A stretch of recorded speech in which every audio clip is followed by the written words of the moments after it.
Ya. Oke, selamat siang teman-teman. Kembali lagi di Intra Daily ya. Hari ini saham kita kembali lagi trending ya di Stockbit juga trending dari kemarin tuh Mas. Saham-saham kita ya IHSG turun tapi rekomendasi dari Om Moses naik di atas 15% semua ya. Yaitu karena salah satu faktornya memang rajin ngelihat iTrade Act gitu sih. Ya Mas ya. Yoi, Oke, dan mungkin fundamental juga liburan.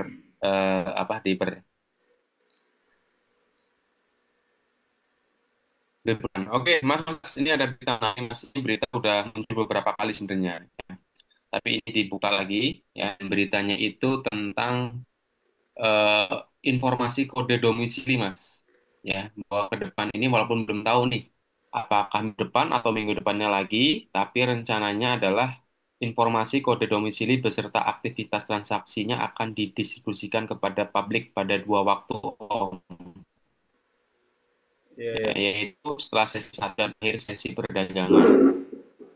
Nah, ini gimana Om? Menurut Om kira-kira apakah Kalau akan membuat kita jadi lebih gampang atau gimana Om? ya menurut aku ya mungkin kalau yang dulu-dulu kan sempat tuh ngikutin Hmm. ini. Tapi yang ini kan masih bertahap ya dari otoritas ya. Mereka buka kode domisili dulu. Kode domisili itu domestik asing gitu kan. Nah, kalau belum dibuka kode brokernya. Sedangkan waktu sebelumnya rame itu, waktu rame bandarmologi kan memang nggak cuman asing atau domestik, tapi ngikutin brokernya gitu. Jadi kode broker apa, misalkan kode brokernya MG, RX gitu kan, mereka ikutin, MG-nya keluar, RX-nya mereka keluar gitu ya. Nah, cuman dari dulu saya juga dengan pakai iTrade ya, kita nggak perlu itu sih, karena pada prakteknya itu adalah kita nggak apa namanya bandar kan bisa pakai banyak broker ya. Kita retail aja tuh lebih dari dua broker gitu loh pakainya, apalagi bandar gitu ya. Mereka tuh di atas 7 kali, di atas 7 tuh mereka tuh pakai sekuritas, pakai broker gitu ya. Dan mereka juga bisa, mereka ada tim juga di luar negeri, di Singapura gitu ya, buka akun JP Morgan, buka akun apa AK, BK, RX dan yang lain itu menurut saya sih nggak ini ya, maksudnya banyak biasnya gitu. Cuman kalau teman-teman yang make berhasil ya monggo aja gitu ya. Banyak cara menuju Roma gitu, banyak cara untuk cuan juga di bursa. Tapi kita di sini adalah memberikan cara atau strategi, bukan cuman cara sih yang kita kasih dari AdTradeX ini. Yang kita kasih itu adalah sistem gitu. Gimana bisa menghasilkan cuan Jos Gandos itu konsisten di market. Sistem itu yang penting gitu ya. Kalau kode broker ya akan sangat susah gitu. Bayangin aja lu harus ngeliatin running trade gitu ya, kemudian lihat broker apa, terus ngikutin gitu ya. Itu menurut saya nggak semua orang bisa. Ya ada aja bisa. Mungkin ya, 1 dari 10 kali ya yang bisa kayak gitu. Dan kita juga secara apa kita apa mengkomunikasikan juga ke teman-teman itu nggak usah jadi trader. Trading itu hanya untuk ya iseng-iseng aja gitu. Kalau misalkan ada waktu, oke lah kita trading. Tapi kalau misalkan karena kita juga encourage teman-teman itu punya usaha lain lah selain ini. Jangan apa namanya, saya juga kan full time ya, full time trader dulu. Tapi kehidupan sebagai full time trader itu awal 1 3 bulan aja enak gitu. Selebihnya itu ya hidup lo itu kayak nggak ada arti. Nah itu yang coba saya komunikasikan, saya share juga ke teman-teman itu, bahwa saya punyalah aktivitas lain gitu. Ya kita aktif juga di real ekonomi sama di digital ekonomi seperti ini gitu ya. Jadi nggak ada masalah sih Om, mau dibuka sekalian juga itu nggak ada masalah sih. iTrade tetap akan jauh lebih jos gandos sih menurut aku. Oke, sip. Bener sih. Karena kan kode broker semua orang bisa buka siapa aja satu orang aja bisa kode buka sekuritas mana aja kan gitu ya. Jadi ya intinya sih sebenarnya kita yang penting patokannya ya kalau kita kembali lagi ke iTrade sih Mas ya. Karena iTrade ini adalah navigasi yang sangat jos gandos lah kalau kata kita semua. Karena memang udah terbukti hampir win rate-nya itu Malah win rate itu hampir 98, 97 ya Mas ya. Karena Betul, ikutin ML2 Daily itu loh. ML2 Daily ini ngeri banget ini Mas. ngeri banget. Makanya sampai kita buat hukumnya kan, karena biasanya kan keluar hukum itu kalau udah kayak udah gimana ya, udah konsisten terus kan. Makanya kita sampai buat hukum itu. Kayak misalkan hukum ekonomi supply demand, ya kita juga punya hukum apa namanya hukum machine learning gitu kan. Jadi kita ikutin tuh karena sebenarnya itu dari hukum statistik sih. Kalau kan saya kan dulu juga belajar data science ya. Jadi kalau pergerakan suatu angka gitu ya, angka yang dinamik, yang dia bergerak ke atas gitu ya, angkanya terus masuk. Jadi kalau dia itu melebihi dari apa namanya rata-ratanya dan ada hitungannya ya, ya hitungan ML2 itulah sama simpangan bakunya gitu, dia akan ditarik lagi gitu, pasti akan ditarik. Nah itu dari hukum statistik sih, kita cuman mengaplikasikannya aja di machine learning ini gitu.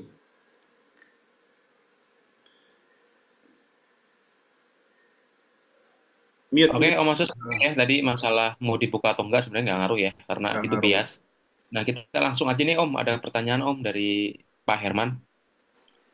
Pertanyaannya adalah, Ah ini dia. dulunya saya pikir iTrade juga berdasarkan bandarmologi. Emang apa bedanya Om antara iTrade dengan bandarmologi? Oke, silakan Kalau bandar dijawab. bedanya beda.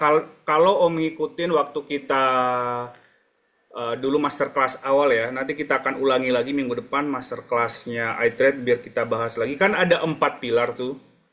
Nah kalau bandarmologi itu hanya cuma satu, itu hanya di pilar 4. Jadi bandarmologi adalah bagian dari kita juga. Makanya dulu teman-teman waktu kode broker dibuka, ada teman juga yang sebelumnya dia pakai bandarmologi, kemudian ditambah lagi dengan iTrade, ya dia makin makin pede, makin jos gandos lagi gitu. Karena bandarmologi itu adalah hanya bagian, hanya pilar 4, hanya 25%. Bayangin bandarmologi aja udah sebagus itu gitu ya. Tapi di kita itu masih 25%-nya gitu. Makanya kita jauh lebih bagus gitu. Jadi dan kalau misalkan teman-teman juga misalkan pilar 2 teman-teman yang pakai pattern-pattern, tarik-tarik garis, apa segala macam, terus pakai RSI, apa namanya? RSI, stokastik, itu di kita hanya di pilar 2. Nah, banyak kayak gitu. Jadi kita combine semua itu jadi satu kesatuan yang komprehensif. Jadi kita menilai market itu dia itu hanya dari hitungannya aja kita udah komprehensif. Dan kita juga multi time frame juga makin komprehensif lagi gitu. Makanya nggak heran teman-teman itu iTrade bagus gitu. Dan market gimana pun kita akan selalu bagus karena emang kita benar-benar komprehensif nggak sebagian-sebagian. Bayangin kalau misalkan yang lain itu hanya sebagian gitu ya. Hanya sebagian doang gitu. Nah, itu jadinya bagian lain tuh nggak dikaji gitu loh. Ibarat misalkan satu gajah itu ya yang lain itu mungkin kakinya, ada belalainya, ada telinganya ya kita udah emang kita puter ngeliat gitu gajah itu memang semuanya dari atas bawah kiri kanan gitu. Oke, biar bisa berfungsi dengan baik, jadi tidak hanya satu arah aja yang diambil ya Om ya. Oke, Iya, jadi ada 4 pilar tuh Om. Jadi eh, pilar bandarmologi kita pakai tapi hanya 25% karena banyak gabungan dari 4 pilar tersebut. Oke, sip. Oke Om Moses nih langsung saja mungkin ke iTrade X Om. Jadi Pak Moses ini dari Pak Amir, tolong bantu analisa GPRA. Terima kasih Om. GP. Oke, ntar ya. Pak Amir ini di Depok kalau nggak salah ya rumahnya ya Pak Amir? Bukan di Bukan ya? di nggak tahu di mana sih Pak Amir tuh di ini ya.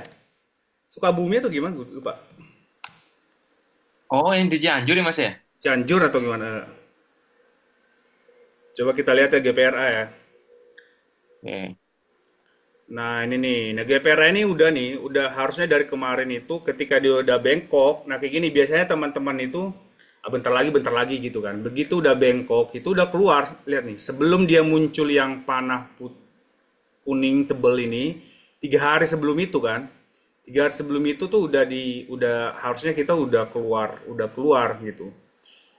Akan banyak ketemu kejadian itu sebenarnya, makanya kita untuk antisipasi itu adalah kita paling nggak setengah atau enggak kalau saya sebenarnya itu apalagi kalau weekly-nya udah di atas dan tidak ada fundamental emitennya tidak terlalu kuat. Maksudnya itu hanya di belum nggak ada narasi, nggak ada news gitu ya dan kita lihat juga makronya juga misalkan perdana GPRA ini kan ini nih apa properti ya. Nah, makronya properti kan nggak ada, belum ada. Gitu. Artinya kenaikannya ini adalah simply technical technical activity. Jadi bandar pengen aja gerek gitu loh. Nah kayak gitu kalau misal makanya kita bilang itu ada 4 pilar itu. Nah, kalau misalkan dia udah naik kayak gini dan udah bengkok, ya udah langsung keluar dah gitu. Nah, kalau posisinya sekarang ya sell on strength nih, apalagi weekly-nya udah mulai bengkok nih. Weekly udah mulai pertahanan terakhir kita di market itu adalah weekly ya. Nah, kalau weekly-nya udah bengkok gini udahlah keluar lah, cari yang lain. Jangan kan masih banyak yang lain ya, gitu.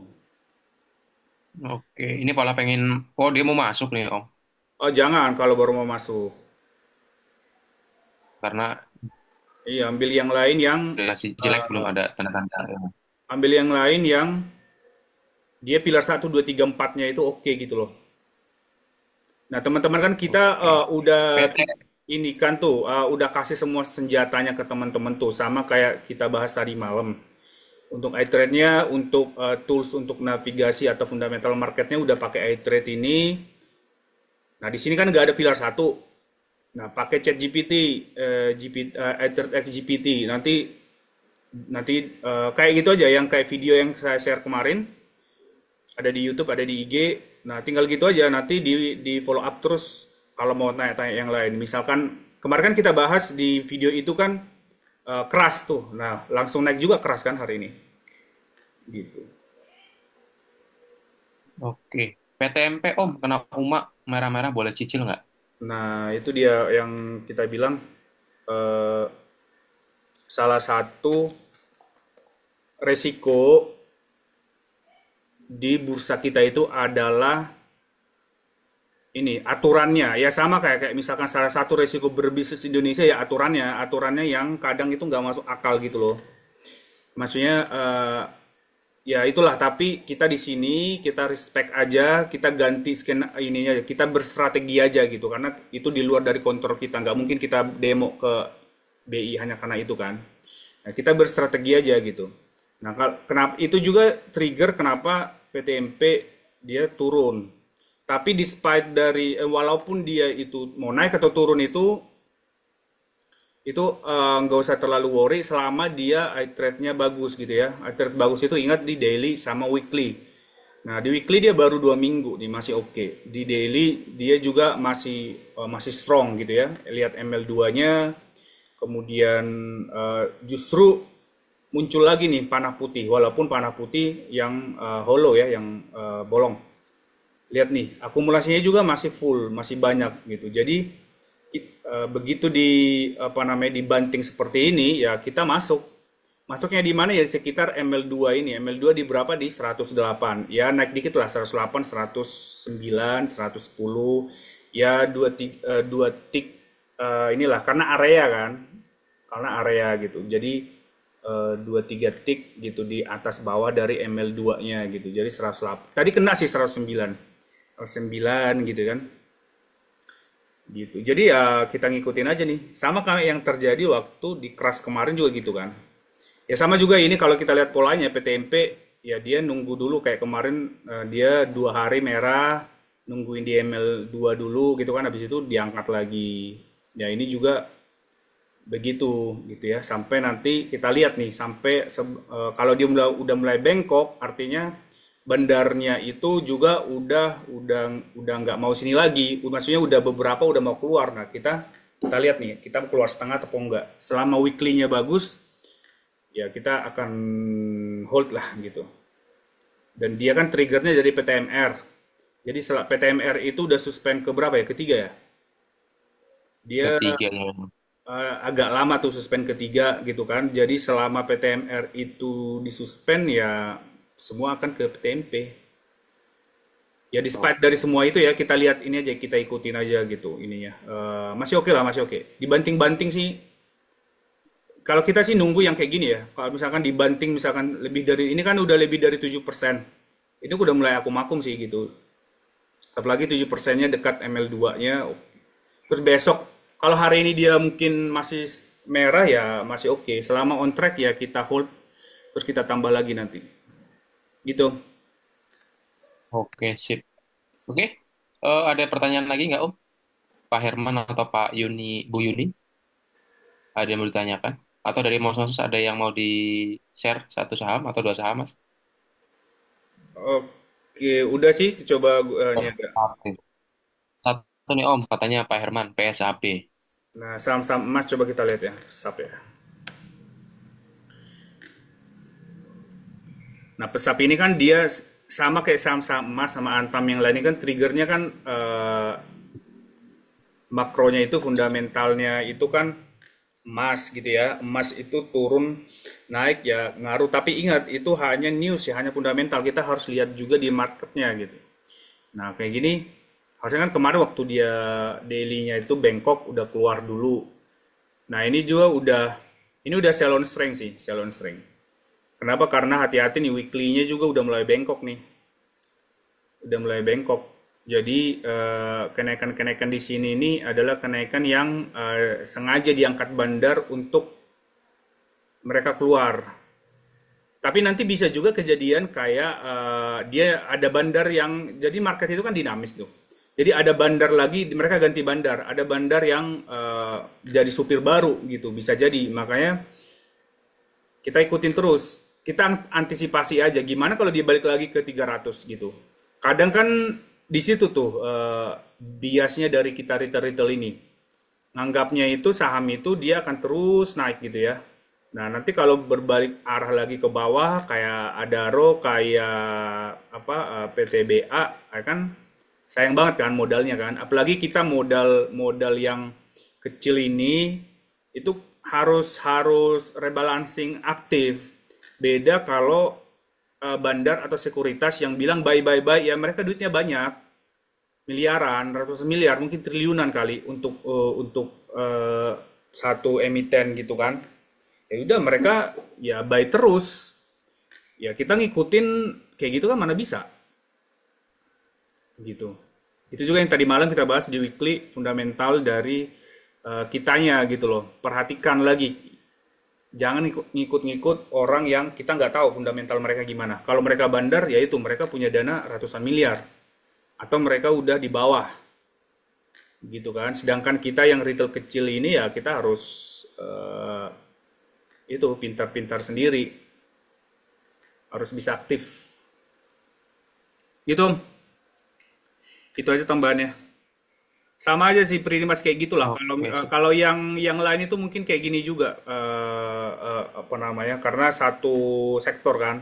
Kalau kita lihat Archie atau yang lain juga coba kita lihat Archie ya.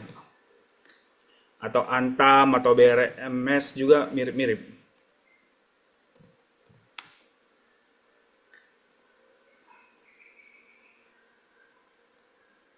Coba ya. Archie lebih bagus nih. Nah, ini bedanya ya. Walaupun sama-sama yang tadi eh, sama-sama di emas, pilar satunya tuh sama, tapi bukan di fundamental emitennya katakanlah sama gitu ya. Tapi fundamental marketnya beda. Nah, gini. Lihat nih weekly-nya. Weekly dari posisi weekly dari pesap dengan Archie itu beda. Lihat nih, momentum dari Archie ini tuh lebih kuat dibanding tadi dia udah mulai bengkok.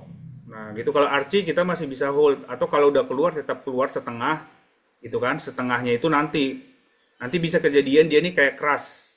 Dia naik lagi gitu. Kita tunggu aja selama dia weekly-nya itu masih bagus, berarti kita masih bisa hold gitu ya. Itu bedanya ya. Jadi teman-teman tuh walaupun dia satu sektor itu pasti beda, di market dia beda karena bandarnya juga beda. Oke itu ya. Di exercise aja teman-teman ya. Nah ini terakhir aja nih ada ESA. Sebelumnya juga udah kita bahas ESA, coba kita lihat kondisi terakhir ya ESA ya.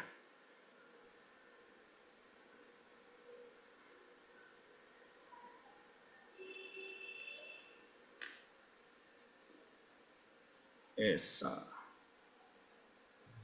Nah, ESA udah mulai penurunannya udah mulai ini ya berhenti ya. Tapi baru hari ini nih.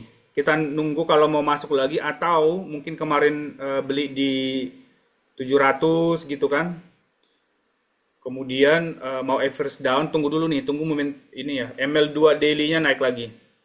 Biar terkonfirmasi kalau dia itu memang udah selesai turun dan mau naik. Percuma aja kalau selesai turun, kemudian dia nggak naik-naik, gitu kan. Sebenarnya ini ESA masih satu s gini dan weekly-nya juga belum bagus sebenarnya. Masih masih nunggu nunggu butuh seminggu 2 minggu lagi sebenarnya di ESA ini. Dan ESA juga kan dia saham erat kaitannya ke minyak ya, karena amoniak. Jadi nunggu nunggu itu dulu. Gitu, itu dulu kali untuk ini kita ya diskusi kita di intraday hari ini. Oke, sip. Thank you banget ya Mas Moses ya. Banyak hal yang disampaikan ke kita semua ya. Eh, Sekali lagi thank you Mas Moses. Sampai ketemu Oke, lagi thank you besok ya juga. Mas ya. Di Ya, hari Jumat, salam besok hari terakhir. cuan Jos Gandos ya. Saya terus Mas Moses di Oke, sana. Thank yuk.